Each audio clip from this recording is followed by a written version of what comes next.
Welcome to Module 5, Ease and Joy with Self-Care. This is Mary B. Lapp, Nutritional Therapy Practitioner and Transformational Life Coach. The intention of this module is to understand the purpose and value of self-care and to make a self-care plan that gives you the highest return on investment of time, energy, and money.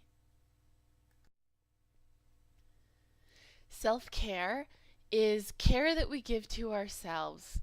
It's meeting our own physical and emotional needs or filling our own cups. It's taking the time, money, and energy to nurture ourselves. It's about being kind and thinking kind thoughts to ourselves. The purpose of self-care is to aid you in your healing process. It's absolutely a huge part of any healing protocol. Self-care in its purest form is very detoxifying, physically and emotionally. We'll talk more about this in a little bit. Self-care gives us the ability to show up in the world as our best self. Imagine how different you are when you've slept well, when you have balanced blood sugar, when you've processed your emotions. All of that changes everything about how you show up in the world. And when we show up as our best self, it absolutely makes the world a better place. So doing self-care is for us, it's for the people that we love, and it's for the whole world. As far as the value of self-care, it really helps us to be happy. It helps us to be a better citizen, friend, partner, spouse, parent, family member, employee, employer. Every way we show up in this world, we do better when we take good care of ourselves. So let's talk about some common blocks to self-care.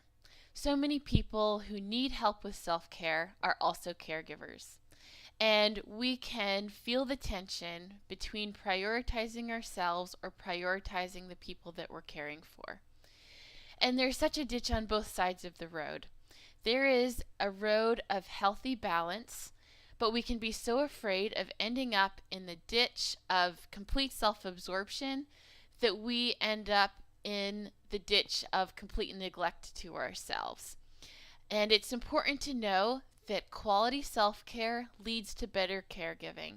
When we are not taking care of ourselves, anger, resentment, just plain neglect, not having balanced blood sugar, not getting enough sleep, all of that stuff gets in the way of us being the best caregiver that we can.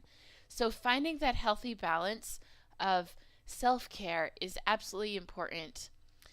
Another thing that can happen is just feeling guilty about spending our resources, time, energy, money on ourselves when there's other places that those resources could go. And that guilt actually blocks the positive effects of the self-care. It's so important to embrace spending that time, money, and energy on ourselves. And there's a ditch on this road too. You know, there's healthy balance. Obviously, we shouldn't be out buying $600 pairs of shoes if we can't pay our electric bill or feed our children. You know, there's definitely balance there, but we are just as worthy of investing in ourselves as our spouse, our children, and the people who are in our lives. And so having balance with that is absolutely important to self-care. So let's talk about quality self-care. The best self-care should be both expanding and detoxifying. By expanding, I mean our body should feel happy and expanded about the situation, and by detoxifying, I mean that it's not a toxic experience. So the long-term effects are a good way to gauge this. It can give us some insights. So think about something like a hot fudge sundae. In the moment, it can feel expanding, but a couple hours later, it doesn't usually feel either expanding or detoxifying. There are ways to do treats that are both expanding and detoxifying. Whether you make homemade ice cream out of frozen bananas and coconut milk, pureed together with a delicious warm raspberry sauce over it, there are ways to do treats that are expanding and detoxifying. And that doesn't mean that your particular situation doesn't allow for a hot fudge sundae once in a while. I just mean that if it's going to flare your autoimmune disease, or if it's going to give you a bellyache or make you constipated, the benefits might not outweigh the risk in that situation. But then we have something like a salad, which can feel detoxifying but not very expanding, unless it's made gloriously. There are fabulous salads with roasted beets on top, and caramelized onions, and leftover grilled chicken, and ones that are absolutely delicious, and then there's a pile of greens with 3 carrots on top that's completely boring. So it's up to you how you do it, but trying to have it be as expanding and detoxifying as possible is the best situation for your self-care. That doesn't mean that we don't have to put on our big girl panties and try something like liver pate once in a while, but we can make it the most delicious liver pate and put it on the crunchiest and crispiest apple slices and turn it into an expanding and detoxifying experience. Then we have something like retail therapy, which sometimes can be expanding and detoxifying, depending on the long-term effects of that purchase, but it can also be totally contracting and toxic, especially at the end of the month when we need to pay for a credit card bill. So you really need to be wise and really consider long-term effects of self-care. So let's talk about your self-care plan. We're going to talk about your thought self-care, your body self-care, emotional and spiritual self-care, to come up with your best return on investment self-care plan. Now, as we go through this, you probably don't need to work on all of these at the same time. So be thinking of the ones that stand out to you as what you need the most. So let's talk about thought self-care.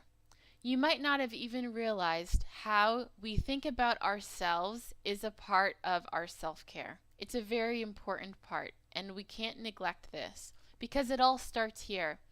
When we think to ourselves kindly, we set ourselves up for so much healing. And in this situation, we need to choose curiosity over judgment because we don't need more judgment over how we're thinking. Curiosity is very non-stressful. It gives us the opportunity to really see multiple viewpoints of a situation. So always choose curiosity over judgment. And just notice how you talk to yourself in your head. Are you being kind to yourself? If you talk that way to anybody else, would it be considered abusive or unkind? If you find yourself being unkind to yourself in your head, pretend that you are your child self. How would you talk to your 2-year-old self or your own small child? Also notice what you look at in the mirror. So many times we focus on the few things that we don't like about ourselves. Be intentional to notice and focus on the parts that you love. Why focus on the parts that we don't love? There's just no point to that. When you focus on the parts that you love, it allows your body to relax and can bring healing to the parts that you're not quite so crazy about. And so much can change in that whole situation. So if you find yourself being unkind to yourself, journal and ask yourself why that particular thing is bothering you so much. And just do your best to journal through it and release it. So let's talk about body self-care. This is the one that we all think of, I think, typically when we think of self-care. And we have our normal hygiene, which is our shower, brushing our teeth, brushing our hair, whatever it is that you do for normal hygiene to stay clean. Then we have detoxification, and there's so many methods here. There's dry brushing, oil pulling, getting a massage, having a foot soak, an Epsom salt bath, using essential oils, taking time to do deep breathing and meditation, eating good quality food, taking supplements as needed, getting into the sunshine. It's endless. There are so many forms of detoxification. And exercise. This always, when I recommend exercise for self-care, it should be the kind of exercise that makes you feel good afterwards. If you need to take a nap and you get a headache or you throw up or something like that, it is not healing for long term. It is too intense for the moment. You might be able to work up to that level of exercise, but you're not ready for it yet, at least not for a healing protocol. So, walking, swimming, anything that makes you feel good, even more intense exercise, as long as you feel good afterwards, it should give you energy, not take it away from you. And then rest. It's important to have that movement in, but it's also important to have the stillness in. So, whether you need a nap, a healthy sleep routine, reading a good book, getting that rest time in is so important. So, just look at these and see if there's anything here that would benefit you and choose one or two of them to try. And then we have emotional and spiritual self-care. And this is where journaling is helpful. Reading deep books and talking to other people about it is great. This is my reading nook and I love it. It's in my office and it makes me so happy. So having a special spot is helpful if you have that opportunity. Sometimes we need help in this area, and that's where counseling or coaching can really be helpful. Our inner spirituality can be nourished through prayer, meditation, grounding, spending time in nature, developing a spiritual practice. These are all things that can nourish our inner spirituality. And developing community. Community is so important for emotional and spiritual self-care. Whether you're finding a place to worship or connecting with like-minded people. And we need to connect with non-like-minded people too. I definitely encourage understanding other viewpoints for sure. But having a safe place, it needs to be safe, whether they're like-minded or non-like-minded. You need to be safe in that community. So I really encourage some of those emotional and spiritual self-care methods. So let's talk about action steps. Journal about what is blocking you from self-care and what your balanced road might look like. Journal which areas are the most important areas for you to work on first. And then just choose 1 to 3 options or your own. You might have ones that aren't on my list. And if so, please share it with me because I don't have a complete list of all these things. So hop over to the Facebook page and share if there's something else that is helpful or something that you have found helpful. And just journal about why they make you better at what is most important to you, whether that's being a good mom or spouse or employee or whatever. Because when you can really connect how it makes you better at what's important to you, that's when you really are more faithful at doing it. And again, feel free to share any of this in the Facebook group. Be sure to print off the printable handout below. There's some additional support there as well. So that concludes Joy and Ease in Self-Care. I will see you in the next module, which is Meeting Your Needs.